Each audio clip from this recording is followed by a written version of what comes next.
10वी निकालाच्या ऑनलाईन पोर्टलवरून मराठी शब्द गायब झाला। मराठी भाषा संपवण्याचा कर्नाटक सरकारचा छुपा अजेंडा आहे। सीमा भागातल्या नेत्यांनी आता कर्नाटक सरकारवर थेट आरोप केला। सीमा भागात सध्या संताप पाहायला मिळतोय। विद्यार्थ्यांसाठी अत्यंत क्लेशदायक बाब आहे। कर्नाटक सरकारनं 10वीचा निकाल जाहीर करताना आपल्या अधिकृत संकेतस्थळावर विषयांच्या रकान्यामध्ये मराठी या शब्दाचा उल्लेख जाणीवपूर्वक टाळलाय।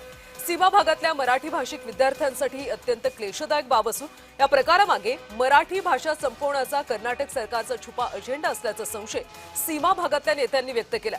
कर्नाटकच्या SSLC परीक्षा 2026चा निकाल आज 23 एप्रिल रोजी सकाळी घोषित करण्यात आला। काल खरं तर घोषित करण्यात आला। निकालाच्या ऑनलाईन पोर्टलवर आणि विषयांच्या सूचीमध्ये मराठी शब्दाऐवजी रिकामी जागा ठेवण्यात आली होती। तसंच इतर भाषेच्या विषयाचं त्या मार्कांसमोर नाव होतं।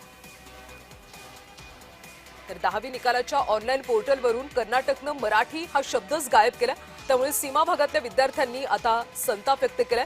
मराठी भाषा संपवण्याचा हा कर्नाटक सरकारचा छुपा अजेंडा असल्याचा सीमा भागातल्या नेत्यांनी म्हटलंय। सीमा भागातल्या नेत्यांनी कर्नाटक सरकारवर आता थेट आरोप केल्याचं पाहायला मिळतंय आणि विद्यार्थ्यांनी सुद्धा आता संताप व्यक्त केला। त्यामुळे या सगळ्या प्रकरणावर कर्नाटकमधले नेते मंत्री काही आता प्रतिक्रिया देतात का हे पाहणं सुद्धा महत्त्वाचं आहे। कारण 10वी निकालाच्या पोर्टलवरून मराठी शब्दच गायब करण्यात आला।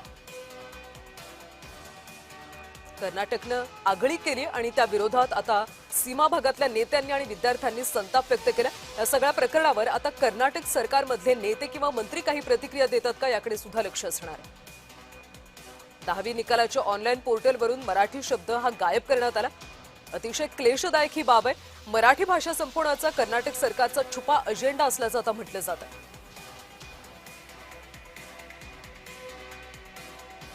काल खरं तर कर्नाटकमध्ये 10वीचा निकाल लागला आणि या निकालाच्या पोर्टलवर मराठी हा शब्दच गायब असल्याचं पाहायला मिळालं। त्यामुळे सीमा भागातल्या विद्यार्थ्यांनी संताप व्यक्त केला। नेत्यांनी सुद्धा कर्नाटकने ही आगळीक केली असं म्हणत तिथल्या नेत्यांवर कर्नाटक सरकारवर थेट आरोप केले। मराठी भाषा संपवण्याचा हा कर्नाटक सरकारचा छुपा अजेंडा आहे असं आता सीमा भागातल्या नेत्यांनी म्हटलं।